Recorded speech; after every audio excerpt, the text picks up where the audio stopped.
All right, now we're commentating over Land of the Ludicrous, and this is a video created by Nintles. Oh, hey.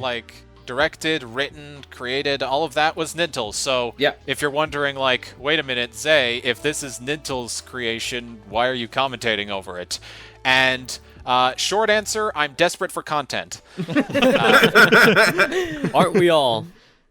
Yep. But Well, long answer. yes. Long answer. I actually helped co-write this one shot, and there is actually stuff I want to say. Yeah. But to expand on the don't worry, Nintles, I'll let you talk in a second. But to expand on the whole desperate for content thing, I really didn't want to upload only 2 commentaries again this year, like I did last year. I wanted to do at least one more, so this was an excuse to allow me to do that. Anyway, Nintles. Okay, so this is our co-project between me and ZehOverseer, and this was under the banner of BridgeBrains when ZehOverseer was a member, and yeah, so it took a bit longer, but it wasn't at... the reason why this project actually came to fruition is because Ruby a Bridge is a CGI bridge series, and me, I do an abridged series called Kimono Friends Abridge, and which that anime is actually CGI. So it's more of a merging and best of both worlds in this situation. Since we both do CGI series, we went and did a bridge series of a CGI anime. Yeah. So, yeah. Just, like, things about this project I wasn't really happy with. I couldn't get some voice actors that I actually wanted to get. For example, I wanted to get Homicidal Teddy Bear to play Foes, but instead I got the lovely voice of Webinmess. I can't pronounce her name. But she did a fantastic job as Fosrite, and if you saw the bloopers of the episode, you could tell that she had so much fun doing it. But yeah, that's all I have so far. Yeah, the joke with them cutting it, there was originally a joke in that battle scene of her cutting when I saw her cut the thing's head off and arrows came up, I had the idea that like she'd then cut one of their arms off and like grenades would fall out. We should have done that, but that would have been hard to do. It didn't work with the footage, so that's why we cut it. Yeah, I'm already having problems doing fucking MMD scenes for Kimono Friends. Don't make it hard for me, dude. Those fit in so friggin' well. You can't even notice it. Yeah. But yeah, like, some jokes, like, we'll get into one that is later in the episode, but, there was a particular, joke that worked so well, and it was all thought up in my head. So, yeah. We'll get into that. Oh boy, Diamond. I want to explain Diamond. Oh, here we go. my favorite character. Okay, so like how the idea of Diamond being blind came to be is like I had never seen this anime before we started writing this series. So when I saw Diamond's eyes and I saw that they were just like clear, like completely clear, I kind of and that's basically how the idea came up of just like, can she not see? Is she blind? So like we just decided to go with it, and it ended up working so fucking well. Yeah. Oh, and this is one scene I actually liked. I just edited her sword actually going through her head. Yeah. I think in the original it hits the like clipboard or something. Yeah, it hits the clipboard. Yeah.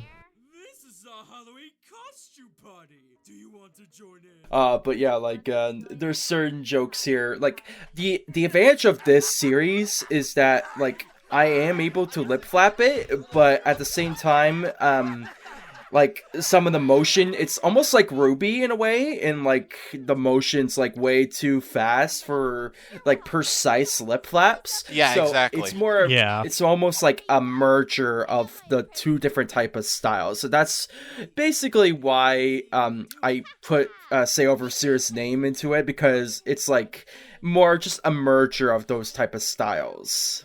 Hey, Nintels, quick question. Yeah? Did you edit this? Yeah, but I was saying like it's a similar like style between Overseer's work and my work. Yeah. So It's like that's No, why- sometimes- I was just wondering because the candy slapping the face was really good. Oh, Yeah. that was fantastic. There's moments of lip flap, and there's moments of just like you can't lip flap it because they're constantly moving around. Yeah. So the lips wouldn't fit. So you've just gotta Dub do it. what I do, where it's like not give a shit. Yeah, basically. And that was kind of the motivation for me to actually try lip flapping for Kimono Friends, was because no one really attempted to do lip flaps for a CGI series.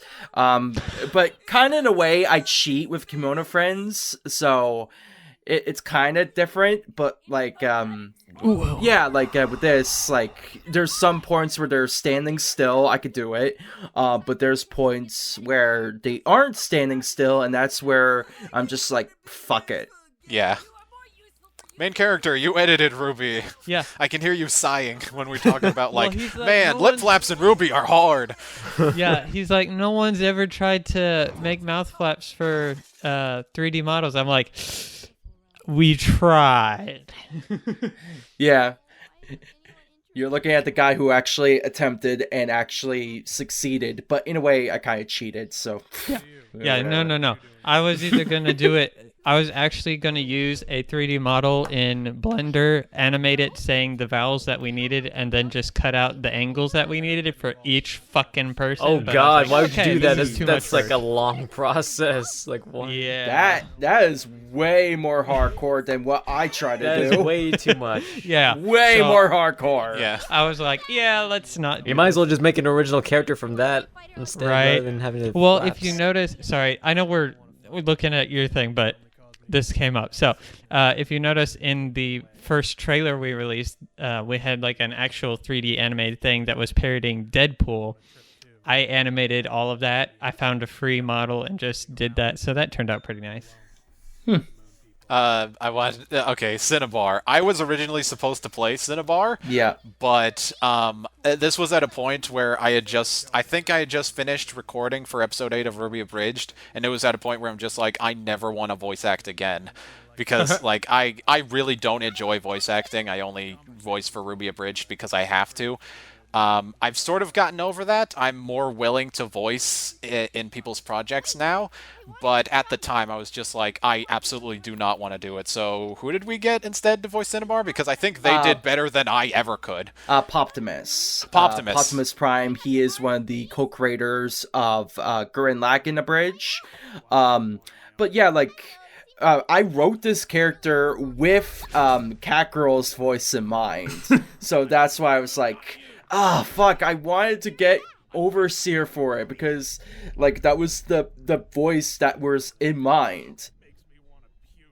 But yeah, like, there were certain voice actors I wanted to get. Like, I could have actually played. Gave my role to Diamond to Alex Caliborg, but he charges money for roles. So, about the clipboard scene, this is my favorite joke here. Yeah, by the way, this entire scene was all Nintles. I remember specifically. Yeah. So, I'm physically weaker than you. Oh, just kidding. well, can you at least sign my petition? That was my writing arm. That's my writing. So, the whole thing about the 1,000 clipboards thing, it was more of a build-up to get to that point where she was like, that was my writing arm. And it was such a perfect scene to put in because it just fits so well. Her arm fell off, so it's like, shit, that was my writing arm that fell off. So, I kind of pulling, I'm kind of pulling a Harley Quinn and explain the joke, but that was more the catalyst of the plot per se. So, another one that I had to replace, I was originally going to have, I think, Filsterman 10 for Morganite, the flamboyant, the Valley Girl gem. I actually did record that, but it wasn't really per se to like my taste, so sadly I had to replace that.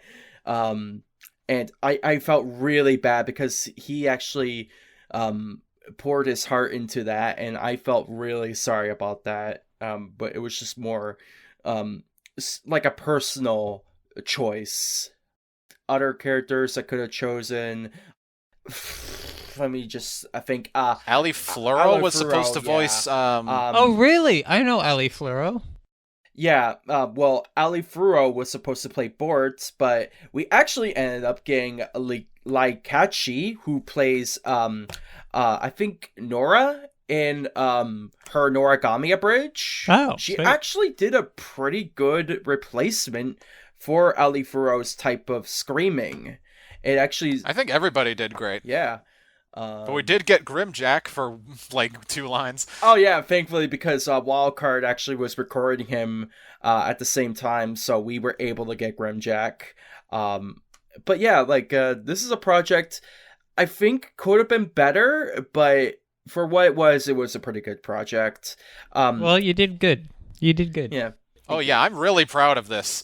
I'm really proud of Land of the Ludicrous. Even though it's Nintles thing, I'm still really proud of the ways I contributed. Yeah. Because I think in terms of jokes, I'm not sure, but I think in terms of jokes, I think it was like half and half. Like you wrote half and I wrote half, or at least came up with. Yeah. Or I think you might have come up with more. Now that I think about it. How did you? Okay. How do you say contributed? How do you say that? Contributed. I'm There sorry. you go.